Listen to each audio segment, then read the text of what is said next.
सुख देणो दुख मेटणो, माँ करणी को नाम, चरण शरण माँ चारणी, नमो नमो प्रणाम। इसी मोटिवेशनल कोट के साथ आज राजस्थान की लोक देवियों के बारे में चर्चा करेंगे। तो दोस्तों, सबसे पहले जो हमारी लोक देवी है वो पढ़ते हैं करणी माता के बारे में।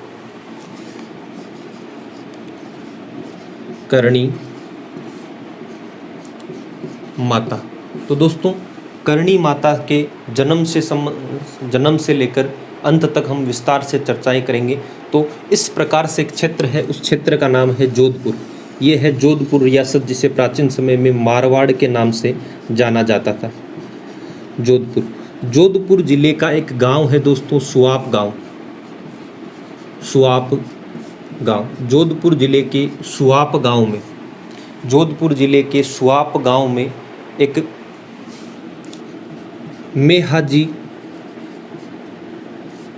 मेहाजी चारण व देवलबाई के घर विक्रम संवत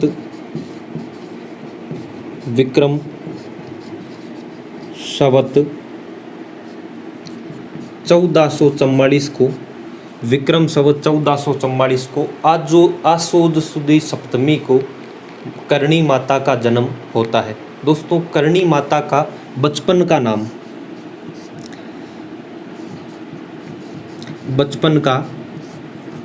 नाम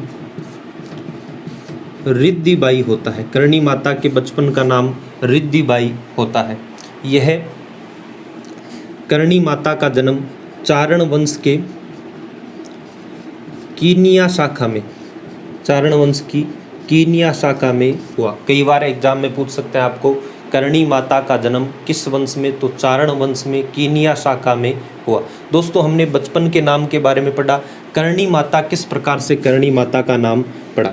दोस्तों, करणी माता के पिता के 5 पुत्रियां थी और जो छठी पुत्री थी वो करणी माता थी। करणी माता के भुआसा एक हाथ से विकलांग थे और जब करणी माता का जन्म हुआ तब उन्होंने अपने भाई की पुत्री को तिरस्कार स्वरूप उसके सर पर हाथ रखा कि 5 पुत्रियां आगे थी और ये छठी पुत्री भी हो गई है। तो एक दिव्य चमत्कार हुआ और उनका जो अपंग हाथ था वो सही हो गया और सही होने के कारण, इस चमत्कार के कारण करणी माता के बुआसा ने इसका नाम करणी रखा। तो करणी माता के बारे में और विस्तार से चर्चा करेंगे। तो दोस्तों, जो करणी माता है, करणी माता चारण वंश की कुलदेवी व बीकानेर के राठौड़ वंश की आराध्य देवी मानी जाती। करणी माता का जो जन्म है वो जन्म देख लिया। करणी माता का विवाह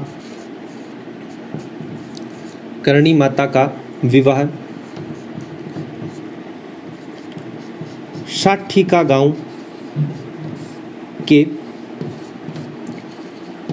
केल्लू बिट्ठू के पुत्र देपाजी से हुआ। साठिका गांव केल्लू बिट्ठू के पुत्र देपाजी से हुआ। परंतु करणी माता इस सांसारिक मोह माया से विरक्त होना चाहती थी, इसलिए उन्होंने अपने पति को बताया और कहा कि मैं अपनी आराध्य देवी तेमड़ा राय की पूजा करना चाहती हूँ।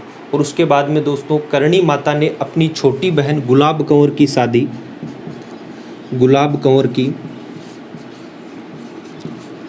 की शादी देपाजी के साथ करते हैं। गुलाब कंवर और देपाजी के एक पुत्र होता है लखन या लाखन।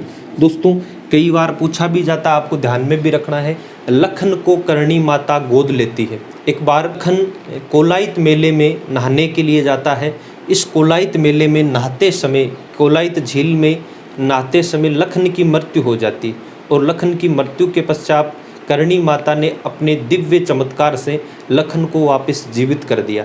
और तब यमराज ने करणी माता को कहा कि ये जो सांसारिक जीवन में जन्म मृत्यु का चक्र है वो आपको नहीं तोड़ना चाहिए और इस जो बालक है इसे वापस यमलोक भेज दिया जाए। तो करणी माता ने उसे यमलोक भेजने से मना कर दिया। उसके बाद कहते हैं यमराज ने कहा था कि आज के बाद आपके वंश का कोई भी व्यक्ति मेरे दरी खाने नहीं आएगा, यमलोक नहीं आएगा। तो जन मान्यताओं के अनुसार कहा जाता है कि चारण वंश में देपावत चारण चारण वंश में देपावत चारण, देपावत चारण करणी माता के मंदिर में, करणी माता के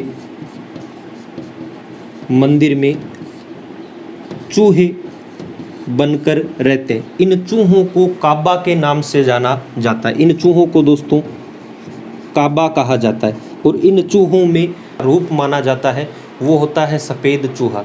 दोस्तों हिंदुस्तान का एकमात्र ऐसा मंदिर, इस मंदिर में इतनी बड़ी संख्या में चूहे होने के बाद भी आज तक कभी प्लेग जैसी महामारी नहीं फैली।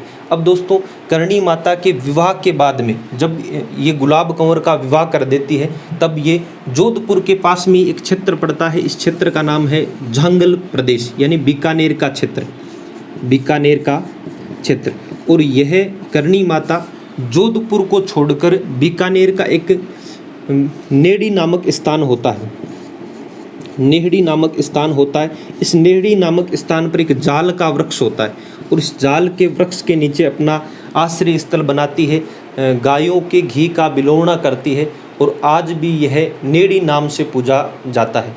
दोस्तों करणी माता ने जोधपुर सुहाप गांव के बाद में इसी स्थान को अपना स्थल बनाया था और जो बीकानेर के शासक है उनकी आराध्य देवी भी करणी माता थी। दोस्तों इसके बाद में हम करणी माता के बारे में और तथ्य हैं उनके बारे में देखते हैं। तो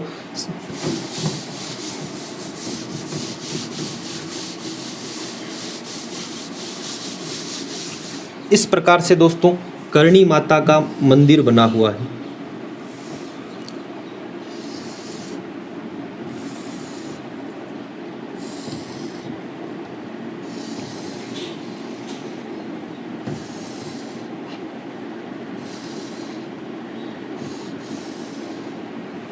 इस प्रकार से करणी माता का मंदिर बना हुआ है। दोस्तों करणी माता के मंदिर को मठ कहा जाता है। करणी माता के मंदिर को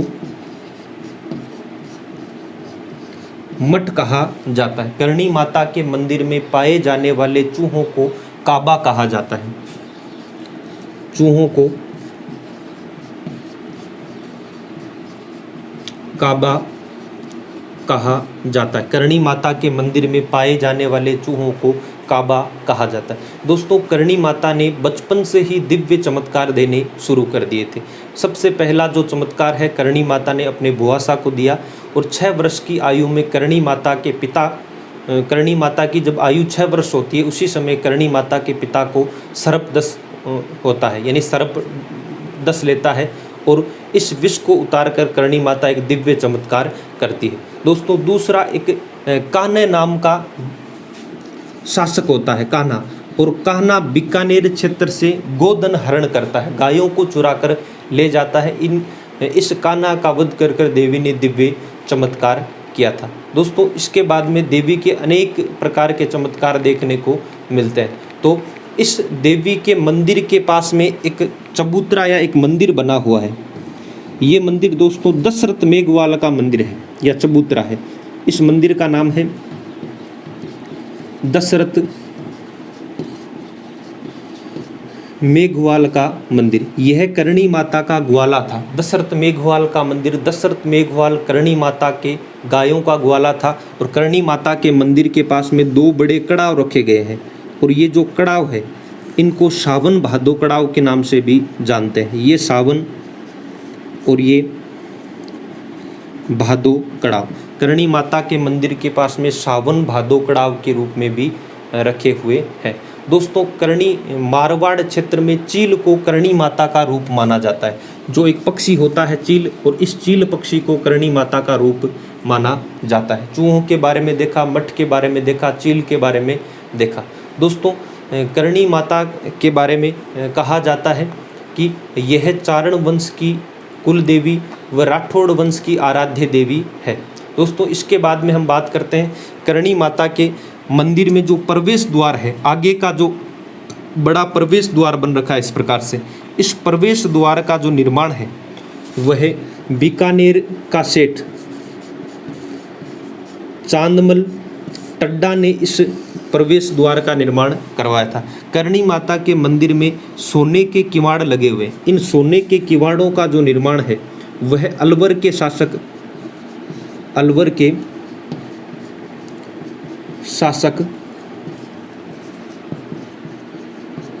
बख्तावर सिंह ने करवाया। दोस्तों, करणी माता के मंदिर में जो सफ़ेद संगमरमर लगा हुआ है, यह संगमरमर जो फर्श पर संगमरमर लगा हुआ है, यह संगमरमर बीकानेर के शासक अनूप सिंह ने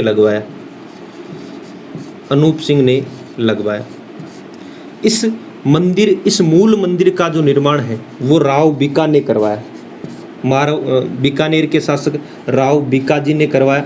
अगर दोस्तों एग्जाम में पूछ ले कि इस मंदिर में सर्वाधिक निर्माण कार्य किसने करवाया, तो इस मंदिर में सर्वाधिक जो निर्माण कार्य है वो बीकानेर के शासक गंगा सिंह ने करवाया। गंगा सिंह के बारे में एक दोहा प्रचलित है कि राज भी देखे महाराज भी देखे, पर राज ने देखा बिके गंग जैसा। तो दोस्तों ये हमने देखा था। अब इसी जो बीकानेर जोधपुर या बीकानेर की सीमा लगती थी जोधपुर से, और एक सीमा लगती थी दोस्तों आपके जैसलमेर से। आए दिन जैसलमेर व बीकानेर के मध्य युद्ध हुआ करते थे, और इन युद्धों को देखते हुए बीका जी ने करणी माता से आराधना की कि आपके आशीर्वाद से हमने एक प्रदेश तो बसा लिया, लेकिन जैसलमेर के शासक इस राज्य पर आए दिन आक्रमण करते हैं। तो कहा जाता है कि करणी माता ने एक जैसलमेर व बीकानेर की सीमा पर एक गांव है दोस्तों, दियात्रा गांव, और इस दियात्रा गांव की क्षेत्र में एक धिनेरू की तलाई है, और इस धिनेरू की तलाई में बीकानेर व जैसलमेर के शासकों के मध्य संधि करवाई, और इसी स्थान पर 151 वर्ष की आयु में, 151 वर्ष की आयु में करणी माता ने देह त्याग किया। 151 वर्ष की आयु में करणी माता ने देह त्याग किया। दोस्तों सन 1465 में करणी माता के आशीर्वाद से ही बीकानेर क्षेत्र की स्थापना हुई थी। जन मान्यताओं के अनुसार मेहरानगढ़ दुर्ग, जो जोधपुर का मेहरानगढ़ दुर्ग है, इस दुर्ग की नींव भी करणी माता ने ही रखी थी। दोस्तों हमने करणी माता के बारे में विस्तार से चर्चाएं की। यह राठौड़ वंश की आराध्य देवी, चारण वंश की कुल देवी मानी जाती है। तो ये तो थी हमारी करणी माता के बारे में, जन्म से संबंधित पढ़ा हमने। इसके बाद में दोस्तों हम पढ़ेंगे एक जीर्ण भवानी के बारे में। तो देखते हैं जीर्ण माता के बारे में।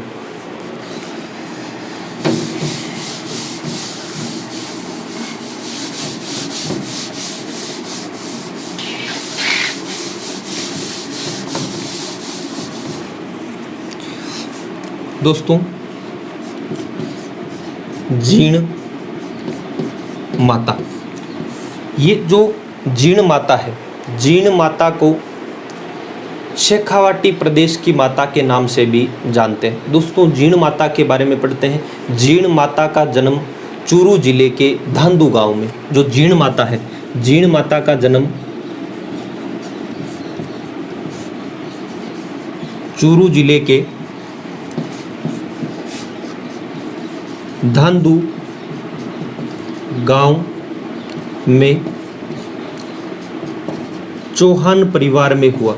चूरू जिले के धांधु गांव के चौहान परिवार में हुआ। इनके पिता का नाम धंधराय था। इनके पिता का नाम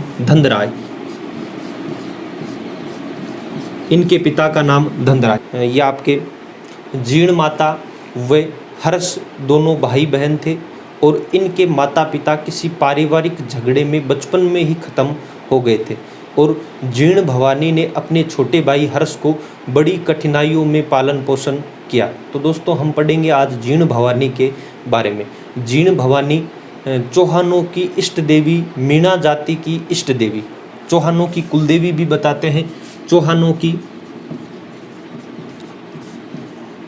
इष्ट देवी, मीणा जाति की इष्ट देवी,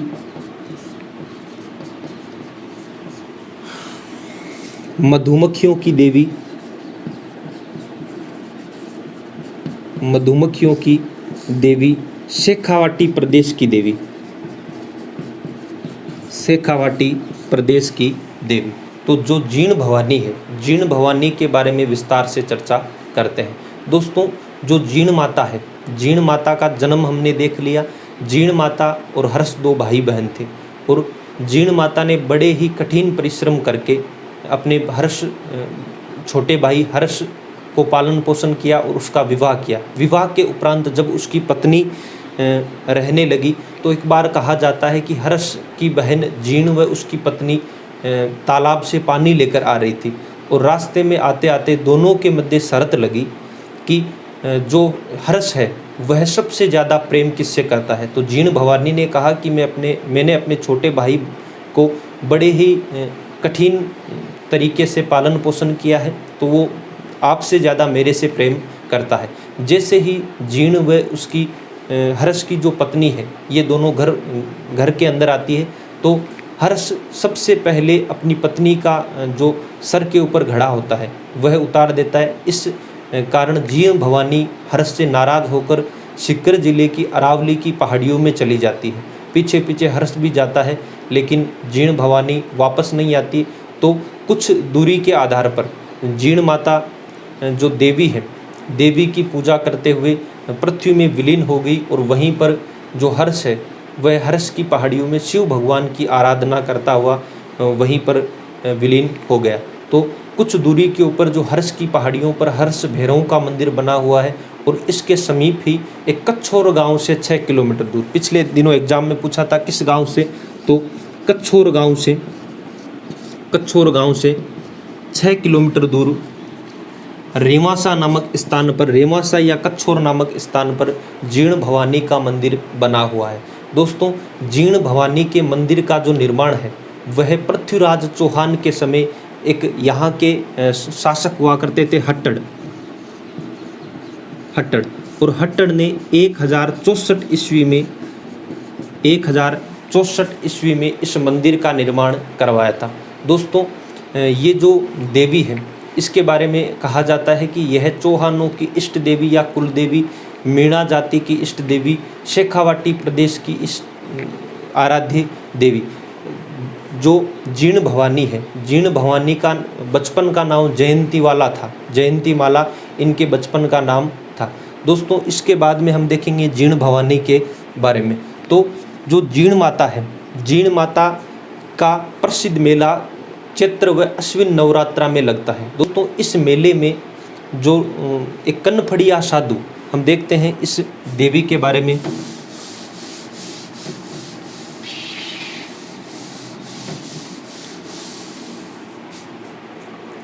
दोस्तों, इस देवी का मेला नवरात्रा में अश्विन व चैत्र नवरात्रा में मेले का आयोजन होता है। दोस्तों, राजस्थान के लोक साहित्य में जीर्ण भवानी का जो लोकगीत है वह सबसे लंबा लोकगीत है। इस प्रकार से जीर्ण भवानी का मंदिर बना हुआ है। ये जो दोस्तों मंदिर है, इस मंदिर के 3 ओर पहाड़ियाँ हैं, इस मंदिर के 3 ओर पहाड़ियाँ स्थित है। तो इस प्रकार से जीर्ण भवानी का मंदिर है और इस मंदिर का निर्माण हट्टड़ ने 1064 ईस्वी में करवाया। हट्टड़ ने 1064 ईस्वी में जीर्ण भवानी के मंदिर का निर्माण करवाया। इस मंदिर के 3 तरफ पहाड़ियाँ स्थित है, इस मंदिर के 3 तरफ पहाड़ियाँ स्थित है। दोस्तों, इस मंदिर के बारे में देखें, नवरात्रा में जब इस देवी के मंदिर में मेला लगता है तब कनफड़िया साधु भगवा वस्त्र पहनकर चंदन का तिलक लगाकर सारंगी वादन करते हुए इस देवी का लोकगीत गाते हैं। और इस देवी का लोकगीत राजस्थानी साहित्य में सबसे बड़ा लोकगीत है। देवियों में सबसे बड़ा लोकगीत इस देवी का 2 दिन व 2 रात का गीत होता है, 2 दिन व 2 रात तक गाया जाता है। दोस्तों, इस देवी के बारे में अगर और देखें तो ये जो देवी है, इस देवी के 2.5 प्याला शराब का भोग लगता है। आपको पूछ सकते हैं 2.5 प्याला शराब का भोग लगता है। इस देवी के 2.5 प्याला शराब का भोग लगता है। राजस्थान के लोक साहित्य में, लोक गीतों में सबसे लंबा लोकगीत 2 दिन वे 2 रात, 2 दिन व 2 रात लगता है। कनफड़िया साधु, कनफड़िया साधु चंदन का तिलक लगाकर, कनफड़िया साधु चंदन का तिलक लगाकर भगवा वस्त्र धारण करके इस देवी के मंदिर में पूजा करते हैं। दोस्तों, इस देवी के मंदिर में पशु बलि पर रोक है, बल्कि कुछ जो लोग हैं वह बकरे की कान की बलि देते हैं, बकरे की कान की बलि देते हैं। इस देवी के मंदिर में कुछ लोग बकरे के कान की बलि देते हैं। दोस्तों, हिंदुस्तान के इतिहास में एक शासक होता है औरंगजेब, और औरंगजेब एक मूर्ति भंजक शासक के रूप में जाना जाता है। उसने हिंदुस्तान के सारे क्षेत्रों में जितने भी हिंदुओं के देवी देवताओं के मंदिर थे, उन देवी देवताओं के मंदिरों को नष्ट करवा दिया था। तो जो औरंगजेब है, औरंगजेब इस माता के मंदिर पर भी आक्रमण करता है, लेकिन इस माता के दिव्य चमत्कार से उसकी सेनाओं पर जो मधुमक्खियां हैं उन्होंने आक्रमण कर दिया। इसीलिए इस देवी को मधुमक्खियों के नाम से जाना जाता है। और इस स्थान पर एक क्षेत्र है, इस क्षेत्र को बहुराथल नाम से जाना जाता है। इस क्षेत्र को बहुराथल नाम से जाना जाता है। तो दोस्तों, ये हमने पढ़ा था जीर्ण भवानी के बारे में। जीर्ण भवानी के मंदिर में जो करुण रस में गीत गाया जाता है, जो सारंगी वादन करते हुए, यह सबसे लंबा लोकगीत माना जाता है। ये तो थी दोस्तों जीर्ण भवानी के बारे में। जीर्ण भवानी शेखावाटी प्रदेश की देवी मानी जाती है। इसके बाद में दोस्तों एक देवी पढ़ेंगे आई माता के बारे में।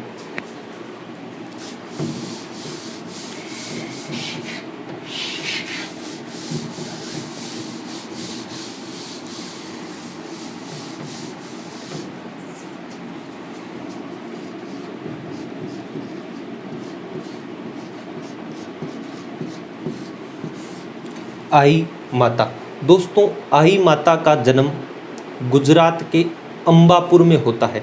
डाबी राजपूत परिवार में आई माता का जन्म होता है। तो आपको पूछ सकते हैं कि आई माता का जन्म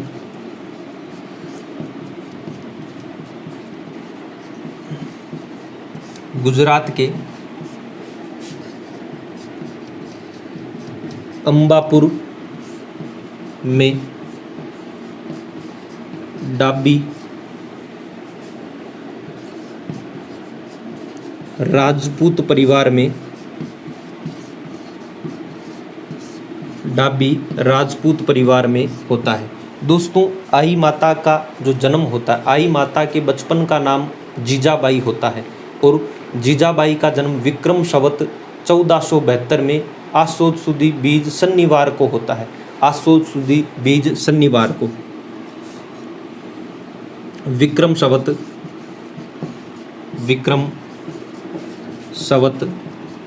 1472 में आसोद सुदी बीज शनिवार को आई माता का जन्म होता है। आई माता के बचपन का नाम जीजाबाई होता है। दोस्तों, यह गुजरात क्षेत्र में निवास करते थे। गुजरात क्षेत्र में एक मांडू का सुल्तान था, और आई माता यानी जीजाबाई अत्यधिक सुंदर होने के कारण मांडू के सुल्तान ने जीजाबाई को अपनी बेगम बनाने की सोची, और अपने सैनिकों को आदेश दिया कि जीजाबाई को उस दरबार में पेश किया जाए, और जीजाबाई को वो बेगम बनाना चाहते हैं। जैसे ही जीजाबाई को इसकी सूचना मिली, जीजाबाई व उसका पूरा परिवार गुजरात को छोड़कर मारवाड़ की तरफ प्रस्थान करता है। दोस्तों, विक्रम संवत सन 1921 को भादवा शुक्ल द्वितीया को, विक्रम संवत सन 1921 को भादवा सुदी द्वितीया को यह मारवाड़ जोधपुर के बिलाड़ा नामक स्थान पर पहुंची। ये जोधपुर क्षेत्र है, और जोधपुर के बिलाड़ा नामक स्थान पर, बिलाड़ा नामक स्थान पर, और ये बात थी 1521 विक्रम संवत 1521 दूज की, और इस दिन यह मारवाड़ के बिलाड़ा क्षेत्र में पहुँचे। और दोस्तों, जो आई माता है, आई माता बिलाड़ा आने के बाद में रामदेव जी की शिष्या बनी। यह रामदेव जी की शिष्या बनी। आई माता बिल्लाड़ा पहुंचने के बाद में रामदेव जी की शिष्या बनती है। आई माता को नव दुर्गा का रूप माना जाता है। दोस्तों आई माता ने बिल्लाड़ा में सन विक्रम संवत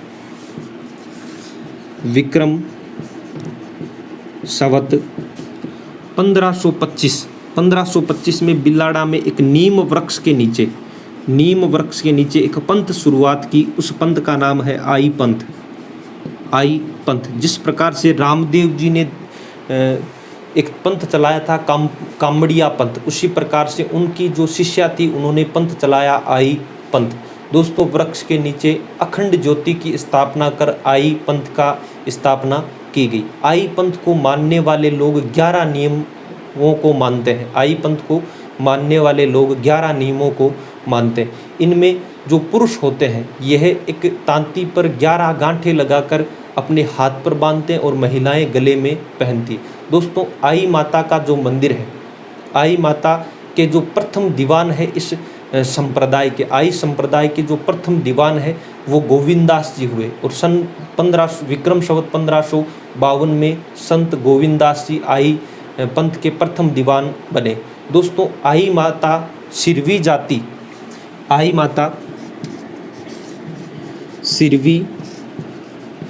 जाति की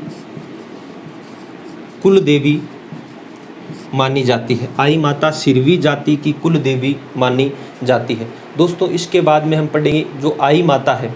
आई माता का मंदिर बिल्लाड़ा जोधपुर में स्थित, मारवाड़ क्षेत्र के बिल्लाड़ा जोधपुर में स्थित है। यहाँ पर आई माता के मंदिर में कोई भी मूर्ति नहीं है और इस आई माता के मंदिर में एक जोत से केसर टपकती रहती है और इसी केसर से जो अनेक प्रकार की व्याधियों को दूर किया जाता है। दोस्तों हर माह की शुक्ल पक्ष की द्वितीया को आई माता के मंदिर में पूजा होती है। आई माता के मंदिर में विशेष पूजा का प्रावधान होता है। सिरवी जाति के जो लोग हैं वह आई माता के मंदिर को दरगाह कहते हैं। आई माता के मंदिर को दरगाह कहते हैं। सिरवी जाति के लोग आई माता के मंदिर को दरगाह, व अन्य जातियों के जो लोग होते हैं वह आई माता के मंदिर को बढेर नाम से पुकारा जाता है। दोस्तों एक विशेष इस आई माता के मंदिर की विशेषता, इस मंदिर में गुज्जर जाति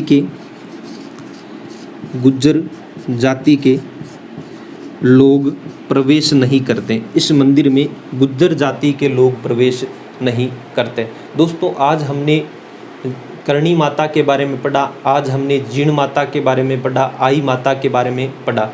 आज की कक्षा अगर आपको पसंद आई हो तो हमारी वीडियो को लाइक शेयर सब्सक्राइब जरूर करना। दोस्तों आज की कक्षा के 2 क्वेश्चन, आप बताएंगे कि भारत की सबसे प्राचीन लकड़ी की मूर्ति किस देवी की है।